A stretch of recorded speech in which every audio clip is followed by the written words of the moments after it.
What's up, homies? Got a nice batch of scalpels ready for the store, ready for the holidays. A little bit of news. Lomnia has started selling my scalpels and they've brought the price up to 135 each, which is good news for me, but it might be bad news for some of you.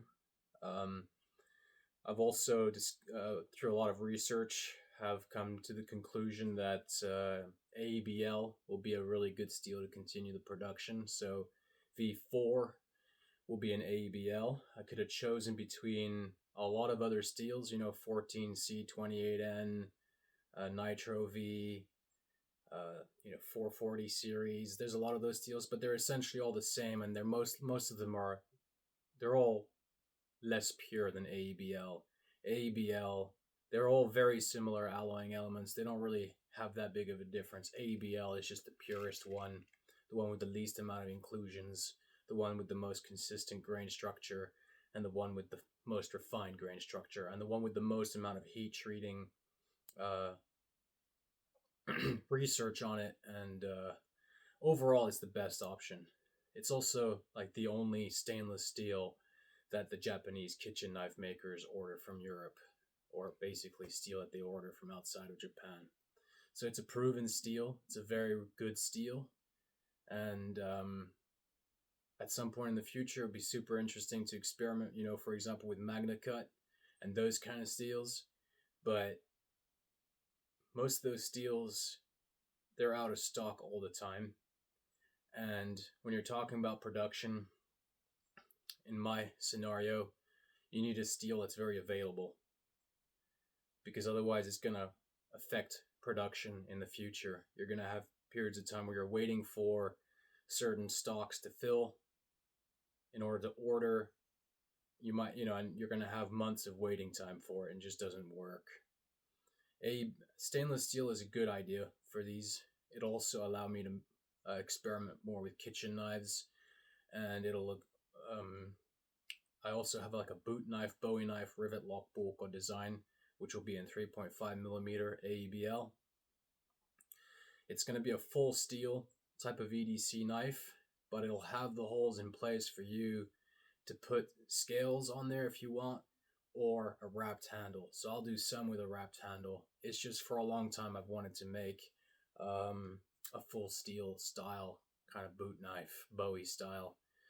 It'll be 20 centimeters overall length. It's a good design. I like it. It's got everything on there that I want for the rivet lock bulk, small, medium on there.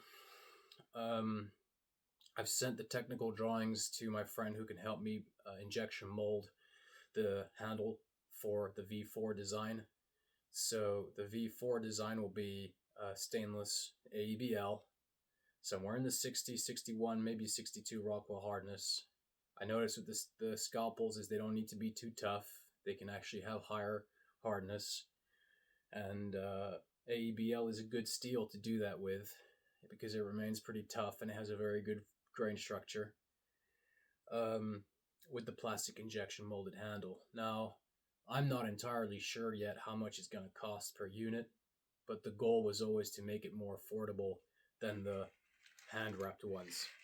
Because the more experience I gain and the better I get and the more my name goes out, the more expensive these knives are going to become. And it's not something I can control. This is what retailers dictate, because I have to sell to retailers at a minimum price and they have to sell it at their own minimum price. And then there's all the VAT shit in between. And so, and the postage and packing and all that.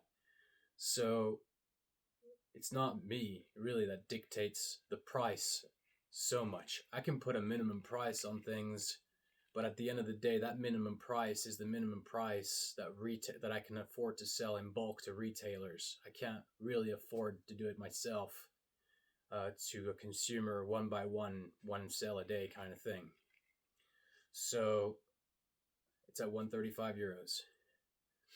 And the AEBL one might be a little bit more expensive, but The plastic injection molded one, the nice thing about that is my friend can do like 2,000 handles in a couple weeks, you know? So I'll just have to do the grinding. And we're also trying to outsource the grinding, so the surface grinding.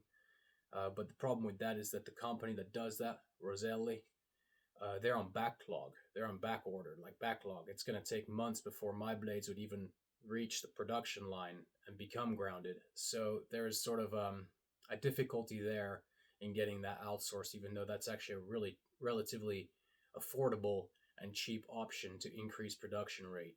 And it's something that I've wanted to do for a long time. It's, you know, one fresh belt, 40 grit ceramic on hardened steel with water cooling. It's about 10 blades. So every 10 blades, I got to change the belt. Which is not that bad because I get the belts for $5 each. But it adds up because, you know, it just adds up over time. And you feel it in the labor, and you feel it in the every time you change a belt, you know. And it takes a while to grind them because you got to grind them really carefully. You can't just willy-nilly shove that shit on the grinder and hope for the best. There's a lot of skill involved, and you know, you're learning something with every single knife you grind, and you're trying to apply what you learn to the next one, and you're trying to be as consistent as possible with each one of them. And of course, most importantly, avoiding overheating the steel. I've said this many times. Heat treat is one thing, but how you finish the knife after is a whole other thing. You can have the best heat treat in the world, and if you don't know shit about grinding, cooled grinding, you're just going to ruin your heat treat. It makes no difference. So in some ways, one thing that's even more important than heat treat is how you grind and machine the product afterwards so that you don't overheat it or embrittle it by dipping it in a bucket of water. Quenching it, I guess you could say. Anyway, things have looked pretty good. I'll be going to BladeShow Atlanta next summer, and I hope to see you there, the American folks. Hopefully I'll have the plastic injection molded handle versions then too, and I'll be able to sell them there. I'm skipping Nuremberg this coming year because the people from Lamnia and other CEOs and other knife making companies have told me it's a waste of time. It's not worth my effort. It's not a knife show at the end of the day. And I need to go to knife shows. And the product I'm offering is a production style. It's like an artisan production style knife. So it's not like each piece is super unique. I mean, they're each slightly different, but they're not like that unique each, even though they are all handmade. So I'll be going to BladeShow in Atlanta. Hopefully I'll be able to bring like a couple hundred blades with me. The carbon steel, the stainless steel, both wrapped, and then the plastic injection molded one. And hopefully we can bring the plastic injection molded version down below $90. I'm not sure because the molds for the plastic injection molding are going to cost about almost $6,000 or euros. Then the sheets of steel and the cutting and the heat treating, that's a couple thousand extra bucks on top of that. So it's a lot of money for me to spend to get this product going. And all that money comes from the sales on the scalpels and some of the kitchen knives and stuff like that. So it is what it is. I love this design. It's really the only blade I carry with me everywhere. And one small new update is that there is a V 3.2 version with a hollow grind. So I've started hollow grinding these, but they won't be available for a while still. And all the stainless steel ones and the blades in the future will continue to be hollow ground because it's a more consistent process for me to do that. And when you sharpen the blade, the thickness behind the edge remains consistent for a longer period of time. That means that the carbon steel one, it's going to be a bit more difficult to clean because with the carbon steel one with the flat grinds, you control the thickness behind the edge by sharpening the bevels. You don't need to do that with a hollow grind, but when you polish those bevels on the carbon steel one, you're also removing rust. You're not going to really, it's a bit more difficult to do that with a hollow grind. But at the end of the day, if you wipe your blade and dry it before you put it in the sheath, you'll avoid most of those issues. There isn't really much more to say about that. I'm trying to go more into production style. So, because at the end of the day, in many, many ways, it is higher quality. I can forge really good. I can forge some of the most amazing type of forging ever, with the Rivet Lock series, but it's not like they sell immediately, even at dramatically reduced prices. And they're all very unique, and they're kind of simple. They're very simple blades. I'm not trying to do anything extraordinary here. I'm not trying to do unnecessary work. I'm trying to keep everything as basic as possible. Whereas with cut blades, stock removal, when you cut something, you can do all the holes so much more easily. You don't have to drill thousands of holes yourself. Jimping, for example, that's all done on the machine. You don't have to worry about that. All the dimensions are the same. All the heat treat is the same. So there's a lot of luxury to the cutting process, the plasma cutting or water cutting or however you do it. Modern plasma machines, they don't harm the steel, really. Maybe a fraction of a millimeter on the perimeter.